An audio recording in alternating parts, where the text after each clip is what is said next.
Hi viewers, welcome back to Shaana spices. ഇന്ന് ഞാനിവിടെ കാണിക്കാൻ പോകുന്ന റെസിപ്പി കേരള സ്റ്റൈൽ ബീഫ് റോസ്റ്റാണ്. വളരെ സിമ്പിളായിട്ട് വീട്ടിലെല്ലാവർക്കും പരീക്ഷിക്കാൻ പറ്റിയ ഒരു നാടൻ ബീഫ് റോസ്റ്റ് റെസിപ്പി. നല്ല ടേസ്റ്റിലും സിമ്പിളായിട്ട് ഉണ്ടാക്കാൻ പറ്റിയതാണ്. പൊറോട്ടയുടെ കൂടെയോ നെയ്ച്ചോറിൻ്റെ ഒപ്പം ചോറിൻ്റെ സൈഡ് ഡിഷായിട്ടോ ഒക്കെ യൂസ് ചെയ്യാൻ പറ്റിയതാണ്. പത്തിരി ഇതിനായിട്ടൊക്കെ നന്നായിട്ട് ചേരും. അപ്പോൾ ഇതിൻ്റെ ഇൻഗ്രീഡിയൻറ്റ് ലിസ്റ്റ് ഞാനിവിടെ വേഗം കാണിക്കുന്നുണ്ട്. ഡീറ്റെയിൽഡ് ഇൻഗ്രീഡിയൻറ്റ് ലിസ്റ്റും റെസിപ്പി ആവശ്യമുള്ളവർക്ക് റെസിപ്പി ലിങ്ക് ഡിസ്ക്രിപ്ഷൻ ബോക്സിൽ കൊടുത്തിട്ടുണ്ട്. പിന്നെ ഞാൻ യൂസ് ചെയ്യുന്ന measurements standard cup and table spoon measurements ആണ്. ഒരു കപ്പ് എന്ന് പറഞ്ഞാൽ 240 മില്ലിയുടെ കപ്പാണ്. അപ്പോൾ ഇവിടെ 1 കിലോ ബീഫ് വെച്ചിട്ടാണ് നമ്മൾ ഈ ബീഫ് റോസ്റ്റ് ഉണ്ടാക്കാൻ പോകുന്നത്. അത് ബീഫ് റോസ്റ്റിന് പറ്റിയ പാകത്തിനായ സൈസസ് ആയിട്ട് മുറിച്ച് നന്നായി കഴുകി ഡ്രെയിൻ ചെയ്ത് വെക്കണം. എന്നിട്ട് ഞാൻ എന്താ ചെയ്യാന്ന് വെച്ചാൽ, ഞാൻ എപ്പോഴും ഇത് ആദ്യം ഒന്ന് കുക്ക് ചെയ്ത് 70% വേവാവുന്നത് വരെയും കുക്ക് ചെയ്ത് വെക്കാറുണ്ട്. ഇങ്ങനെ ചെയ്യുമ്പോൾ ടേസ്റ്റ് നന്നായിട്ട് കൂടാറുണ്ട്. തലേന്ന് വേണമെങ്കിൽ ചെയ്യാം. അപ്പോൾ കുക്ക് ചെയ്യാൻ സമയത്ത് അത്രയും എളുപ്പമായി കാര്യങ്ങൾ. നമ്മൾ മാർക്കറ്റിൽ നിന്ന് ബീഫ് കൊണ്ടുവരുമ്പോഴത്തേനും ഫ്രഷ് ആയിട്ട് ഇതിങ്ങനെ വേവിച്ച് വെച്ചാൽ ടേസ്റ്റും കൂടുതലാണ് ഫ്രീസറിലൊന്നും വെക്കാണ്ട്. അപ്പോൾ ഞാനിതിന് വേണ്ടി എന്താ ചെയ്യുക, ബീഫിൽ കുറച്ച് മഞ്ഞൾ, 1 കിലോ ബീഫിന് 1/4 ടീസ്പൂൺ മഞ്ഞൾ, ഉപ്പ് പാകത്തിന് 1 ടീസ്പൂൺ, പിന്നെ എൻ്റെ നാടൻ ഗരം മസാല. എൻ്റെ നാടൻ ഗരം മസാല ഒരു 2 ടീസ്പൂൺ ഇതിൽ ചേർക്കും. ആ റെസിപ്പി ഇതുവരെ ചെക്ക് ചെയ്യാത്തവർ അതൊന്ന് ചെക്ക് ചെയ്ത് നോക്കും. വളരെ നല്ല ഒരു റെസിപ്പിയാണ്. പല റെസിപ്പീസിനും ഞാൻ യൂസ് ചെയ്യാറുണ്ട്. നിങ്ങൾ ആ റെസിപ്പി ട്രൈ ചെയ്തിട്ടില്ലെങ്കിൽ ഒരു ജാറ് എന്തായാലും ഉണ്ടാക്കി വെക്ക്, ഉപയോഗിച്ച് നോക്ക്. നിങ്ങൾക്ക് തീർച്ചയായും ഇഷ്ടപ്പെടുമെന്ന് വിചാരിക്കുന്നു. അപ്പോൾ 2 ടീസ്പൂൺ ഈ നാടൻ ഗരം മസാല, 1/4 ടീസ്പൂൺ മഞ്ഞൾപ്പൊടി, 1 ടീസ്പൂൺ ഉപ്പ്, കുറച്ച് കറിവേപ്പില, കുറച്ച് ഇഞ്ചി വെളുത്തുള്ളി പേസ്റ്റ്, ഇതെല്ലാം കൂടി ചേർത്ത് വേണമെങ്കിൽ പച്ചമുളക് കുറച്ച് ചേർക്കാം. ഇതെല്ലാം കൂടി പെരട്ടി വെക്കാം കുറച്ച് നേരം ഈ ബീഫിൽ. എന്നിട്ട് മൺചട്ടിയാണെങ്കിൽ ഏറ്റവും നല്ലത്. മൺചട്ടിയിലേക്ക് ഇട്ട് ആ വേവാനുള്ള അത്രയും വെള്ളം ഒഴിച്ചാൽ മതി. 70% നമുക്കിത് കുക്കാവാൻ പാടുള്ളൂ. ബാക്കി റോസ്റ്റ് ചെയ്യാൻ സമയത്ത് കുക്ക് ചെയ്തെടുക്കണം. അപ്പോൾ ലോ ഫ്ലെയിമിലിട്ട് പതുക്കനെ, പ്രഷർ കുക്കൊന്നും ചെയ്യരുത്. പ്രഷർ കുക്കറിൽ ഇട്ട് കുക്ക് ചെയ്യുകയാണെങ്കിലും അതിൻ്റെ സ്റ്റീം വിസിൽ കേൾക്കാതെ വെറുതെ മൂടി വെച്ചിട്ട് കുക്ക് ചെയ്യണം. ലോ ഫ്ലെയിമിലിട്ട് പതുക്കനെ അതിങ്ങനെ വെന്ത് ഒരു 70% നമുക്ക് കടിച്ചു നോക്കുമ്പോൾ അറിയാം. അപ്പോൾ കഴിക്കാൻ പറ്റിയൊരു പാകമായിരിക്കും, എന്നാലും കുറച്ച് ടഫായിരിക്കും. അപ്പോൾ 70% കുക്ക്ഡാണ്. ഞാൻ പറഞ്ഞ പോലെ മൺചട്ടിയാണെങ്കിൽ ഏറ്റവും നല്ലത്. അപ്പോൾ അതൊക്കെ ഇങ്ങനെ വറ്റി കിട്ടും. ഇടയ്ക്കിടയ്ക്ക് ഇളക്കാൻ മറക്കരുത്, അടി പിടിക്കാണ്ടിരിക്കാൻ വേണ്ടിയിട്ടാണ്. അപ്പോൾ അത് വെന്ത് വരുന്ന സമയത്ത് വെള്ളം തീരെ പോരാന്ന് തോന്നുന്നുണ്ടെങ്കിൽ കുറച്ച് തിളപ്പിച്ച വെള്ളം ചേർത്തിട്ട് കുക്ക് ചെയ്തുകൊണ്ടിരുന്നാൽ മതി. പക്ഷെ ആ വെള്ളം മുഴുവൻ വറ്റി ഈ ഒരു പാകത്തിൽ ആയി കിട്ടണം. വറ്റി ആ വെള്ളത്തിൽ കിടന്ന് തന്നെ ഇത് വറ്റി ഒരു 70% കുക്കായിട്ടുണ്ടാവും. അപ്പോൾ അത് നമുക്ക് മാറ്റി. തീർച്ചയായും ഈ ഒരു സ്റ്റെപ്പ് ഓപ്ഷണലാണ്, അത് വേണമെന്നില്ല. എന്നാലും ഒരുപാട് കൂടുതൽ ടേസ്റ്റ് വരുത്താറുണ്ടെങ്കിൽ ഞാൻ ഈ മെത്തേഡ് വെച്ചിട്ട് ഉണ്ടാക്കുമ്പോൾ. അപ്പോൾ നിങ്ങൾക്ക് താല്പര്യം അനുസരിച്ച് ചെയ്യണം. അപ്പോൾ ഇനി ഈ ബീഫ് റോസ്റ്റ് ഉണ്ടാക്കുന്നത് 2 സെപ്പറേറ്റ് സ്റ്റേജസിലാണ്. ആദ്യം കുറച്ച് ഇൻഗ്രീഡിയൻസ് ഒക്കെ ചേർത്ത് വഴറ്റി ബീഫ് ഒന്നും കൂടി നന്നായി പാകത്തിന് വേവുന്ന വരെ കുക്ക് ചെയ്തെടുക്കും പ്രഷർ കുക്കറിൽ. എന്നിട്ട് അതിൽ നിന്ന് ആ മസാലയിലുള്ള ബീഫ് കോരി എടുത്തിട്ടാണ് പിന്നെയും അത് ഫ്രൈ ചെയ്ത് റോസ്റ്റ് ചെയ്യുന്നത്. അപ്പോൾ ഇതൊരു 3 സ്റ്റെപ്പ് റെസിപ്പിയാണ് ഞാൻ കാണിക്കുന്നത്. ഞാൻ നേരത്തെ പറഞ്ഞ പോലെ ആദ്യം വേവിക്കുന്ന മസാല ഒക്കെ ഇട്ട് വേവിക്കുന്ന സ്റ്റെപ്പ് വേണമെങ്കിൽ നിങ്ങൾക്ക് ഒഴിവാക്കാം. ഞാൻ എപ്പോഴും ഇങ്ങനെ ചെയ്യാറുള്ളൂ.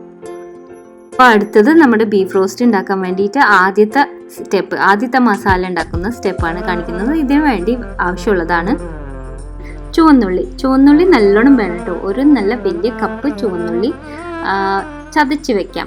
ചോപ്പ് ചെയ്യണമെങ്കിൽ ചോപ്പ് ചെയ്യാം, പക്ഷെ ചതച്ച് ഇതുപോലെ കല്ലിൽ ചതയ്ക്കുന്നതിൻ്റെ ടേസ്റ്റ് കിട്ടൂല. പിന്നെ 1/2 കപ്പ് വെളുത്തുള്ളി അതേപോലെ തന്നെ ചോപ്പ് ചെയ്തത് അല്ലെങ്കിൽ ക്രഷ് ചെയ്തത് ചതയ്ക്കുന്നതാണ് എനിക്കിഷ്ടം. പിന്നെ ഇഞ്ചി വെളുത്തുള്ളിയുടെ അത്രയും വേണ്ട, ഒരു 1/2 കപ്പിൽ കുറച്ച് കുറവ്, ഒരു 1/4 കപ്പിൽ കുറച്ച് കൂടുതൽ, അതും ചതച്ച് വെച്ചു. പിന്നെ 2 ടേബിൾ സ്പൂണോളം പച്ചമുളക് ചതച്ചിട്ടുണ്ട്. ഞാനിവിടെ ഉപയോഗിക്കുന്നത് ഒരുപാട് എരിവില്ലാത്ത നല്ല മണമുള്ള പച്ചമുളകാണ്. അപ്പോൾ നേരത്തെ നമ്മൾ ഇഞ്ചി വെളുത്തുള്ളി ഉള്ളി എടുത്തു. അത് കൂടാതെ ഓരോ ടേബിൾ സ്പൂൺ ഇഞ്ചി വെളുത്തുള്ളി ഉള്ളി ചുവന്നുള്ളി ഇതെല്ലാം കൂടി ചേർത്ത് നമുക്കൊന്ന് അരച്ച് പേസ്റ്റാക്കി അത് വേറെ സെപ്പറേറ്റ് ആയിട്ടും മാറ്റി. അപ്പോൾ എൻ്റെ ബീഫ് ആ മസാലപ്പൊടിയൊക്കെ പറ്റി കുറച്ച് വെളുത്തുള്ളി ഇഞ്ചിയൊക്കെ പറ്റി വെച്ചത് കുക്കായി കിട്ടിയിട്ടുണ്ട്. കണ്ടില്ലേ ഇതിൻ്റെ ഒരു കളറും ഇതിൻ്റെ ഒരു പാകവും. ഇതിൽ വെള്ളമൊന്നുമില്ല, നല്ല പാകത്തിന് വെന്ത് 70% വെന്ത് അത് മാറ്റി വെച്ചിട്ടുണ്ട്. ഇനി ഒരു കുക്കറിലേക്ക് വെളിച്ചെണ്ണ ഒഴിച്ച് ചൂടാക്കാം. അപ്പോൾ കുക്കർ നല്ല ചൂടായതിന് ശേഷമാണ് ഞാൻ വെളിച്ചെണ്ണ ഒഴിക്കാറ്. ഒരു 2-3 ടേബിൾ സ്പൂൺ വെളിച്ചെണ്ണ ഒഴിക്കാം. പാകത്തിന് പോരാന്ന് തോന്നണമെങ്കിൽ പിന്നെ ഒഴിച്ചു കൊടുത്താൽ മതി. അപ്പോൾ എണ്ണ ചൂടായി വരുമ്പോൾ ഇതിലേക്ക് ആ ചതച്ച് വെച്ചിരിക്കുന്ന ഉള്ളി, വെളുത്തുള്ളി, ഇഞ്ചി, പച്ചമുളക് അതെല്ലാം ഇപ്പോൾ ചേർക്കാം. എന്നിട്ട് ഇതൊന്ന് നന്നായിട്ടൊന്ന് വഴറ്റിയെടുക്കണം. ഒരു 3-4 മിനിറ്റ് പതുക്കെ ഒന്ന് വഴറ്റിയെടുക്കണം. നല്ലൊരു സോഫ്റ്റായി നല്ലൊരു മൂത്ത മണമൊക്കെ കിട്ടി തുടങ്ങും. കളറൊക്കെ ഇതുപോലെ ആയി കിട്ടണം. ഒരുപാട് കൂടുതൽ ബ്രൗൺ ആവാനും പാടില്ല. ഒരു മീഡിയം ഫ്ലെയിമിൽ വെച്ചിട്ടേ ചെയ്യാവൂ. ഈ സ്റ്റേജ് എത്തിക്കഴിയുമ്പോഴേ നമ്മൾ ആ സെപ്പറേറ്റ് അരച്ചു വെച്ച പേസ്റ്റ് ഇല്ലേ, ഇഞ്ചി, വെളുത്തുള്ളി, ഉള്ളി മാത്രം ചേർത്തിട്ട് അത് ഇപ്പം ചേർക്കണം. ഈ 2 സ്റ്റേജസിൽ ആഡ് ചെയ്യുന്നതുകൊണ്ട് അതിൻ്റെ ഗുണങ്ങൾ ഉണ്ടാവും, അതിൻ്റെ ഫൈനൽ ടേസ്റ്റ്. കുഴപ്പമൊന്നുമില്ലല്ലോ. പിന്നെ ഇതിലേക്ക് കുറച്ച് കറിവേപ്പില ചേർത്ത് കൊടുക്കണം. ഒരു 2 തണ്ട് നല്ല ഫ്രഷ് കറിവേപ്പില ചേർത്ത് കൊടുത്തിട്ടുണ്ട്.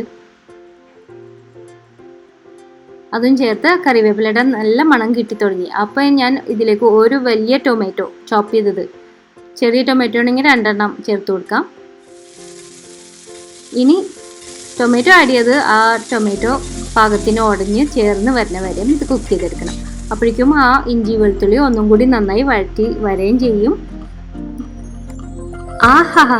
ഈ വെളിച്ചെണ്ണയിൽ ഉള്ളി, വെളുത്തുള്ളി, ഇഞ്ചി, പച്ചമുളക്, കറിവേപ്പിലൊക്കെ ചേർത്ത് ആ വഴറ്റി വരുന്ന മണം ഇഷ്ടമില്ലാത്ത മലയാളികൾ ഇല്ലാന്ന് എനിക്ക് ഉറപ്പാണ്, 100% ഉറപ്പാണ്. അപ്പോൾ ഈ ഒരു സ്റ്റേജ് എത്തുമ്പോൾ ആ തക്കാളി ഒക്കെ നന്നായി ഉടഞ്ഞ് കഴിഞ്ഞതിന് ശേഷം നമുക്ക് ഇതിലേക്ക് സ്പൈസ് പൊടികൾ ആഡ് ചെയ്യാം. ഇതിന് വേണ്ടിയിട്ട് 2 ടേബിൾ സ്പൂൺ മല്ലിപ്പൊടി, 1 ടേബിൾ സ്പൂൺ മുളക് പൊടി അല്ലെങ്കിൽ 3/4 ടേബിൾ സ്പൂൺ മുളക് പൊടി മതി, 1 ടേബിൾ സ്പൂൺ പെരിഞ്ജീരകപ്പൊടി, 1/2 ടേബിൾ സ്പൂൺ നാടൻ കറി മസാലപ്പൊടി പിന്നെയും ചേർക്കുന്നുണ്ട്. പിന്നെ കുറച്ച് മഞ്ഞൾ, ഇതൊക്കെ കൂടി ചേർത്ത് മിക്സിയിലിട്ട് ഒന്നും കൂടി മിക്സ് ചെയ്തിട്ട് ചേർത്ത് കൊടുത്താണിത്.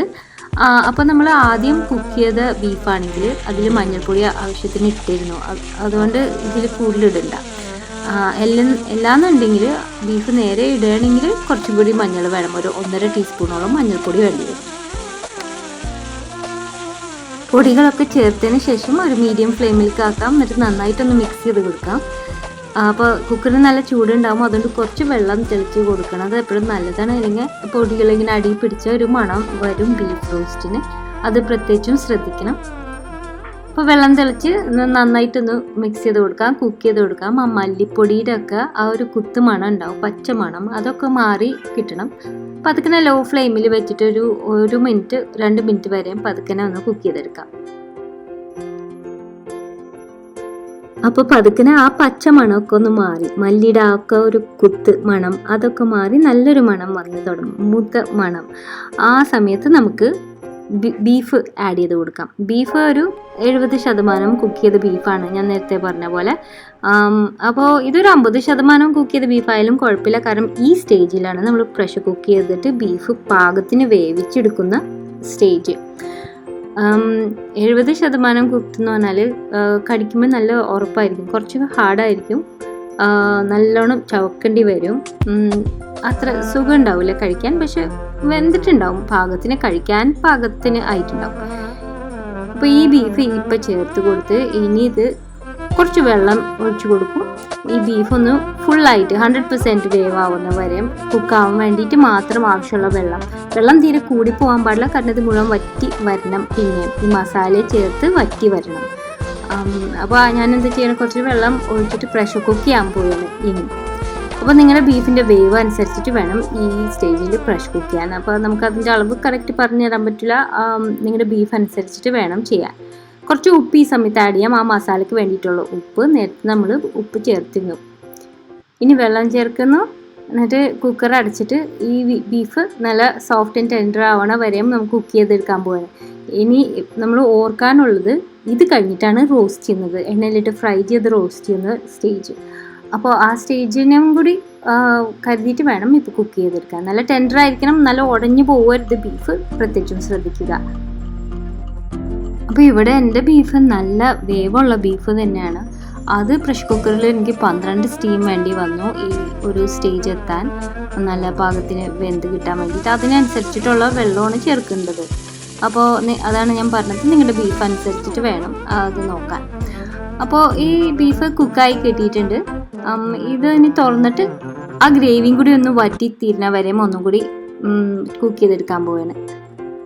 അപ്പോൾ അതിൻ്റെ പാകം എങ്ങനെയാണെന്ന് വെച്ചാൽ കുറച്ച് മോയിസ്റ്റ് ആയിരിക്കണം, ഒരുപാട് കറിയൊന്നും ഉണ്ടാവരുത്, പക്ഷെ മോയിസ്റ്റ് ആയിരിക്കണം, ഡ്രൈ ആയി പോയിട്ടുണ്ടാവരുത്. ഇനിയാണ് ഈ ബീഫ് റോസ്റ്റ് ആക്കാൻ പോകുന്നത് നമ്മൾ. അപ്പോൾ ഇതിന് വേണ്ടി ഒരു ചീനച്ചട്ടി എടുത്തിട്ടുണ്ട്.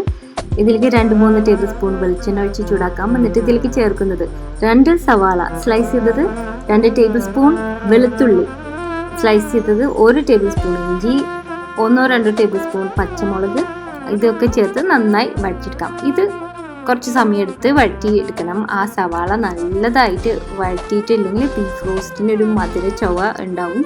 അപ്പോൾ ഒരു 5-6 മിനിറ്റ് പതുക്കന ലോ ഫ്ലെയിമിലിട്ട് ഇടയ്ക്കിടയ്ക്ക് ഇളക്കി കൊടുത്ത് അതെങ്ങനെ ചുരുങ്ങി വരും. അതിൻ്റെ കളറ് മാറും, അതിൻ്റെ മണം മാറും.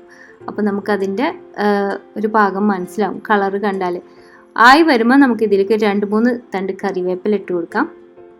അപ്പോൾ ഇങ്ങനത്തെ ഒരു കളറാണ് കിട്ടിയിരിക്കുന്നത്. ബ്രൗൺ ഒന്നും ആയി പോയിട്ടില്ല, പക്ഷെ നന്നായിട്ട് ചുരുങ്ങി വന്നിട്ടുണ്ട്.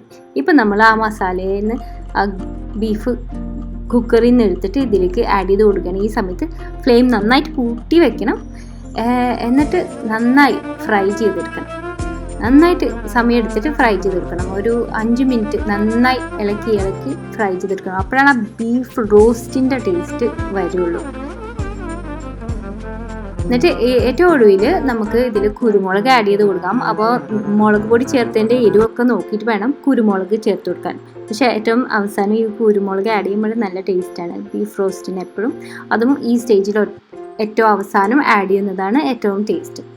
അങ്ങനെ നല്ല 1-2-3 step beef roast Kerala style നമ്മൾ റെഡിയാക്കിയിട്ടുണ്ട്. കുറച്ച് സ്റ്റെപ്സ് കൂടുതലാണ്, എന്നാലും നല്ല ടേസ്റ്റിൽ വരാറുണ്ട് ഇങ്ങനെ ഉണ്ടാക്കുമ്പോൾ. അതുകൊണ്ടാണ് ഞാൻ ഈ സ്റ്റേജ് യൂസ് ചെയ്യുന്നത്. ഉണ്ടാക്കി നോക്ക്, ഇഷ്ടപ്പെടുമെന്ന് വിചാരിക്കുന്നു.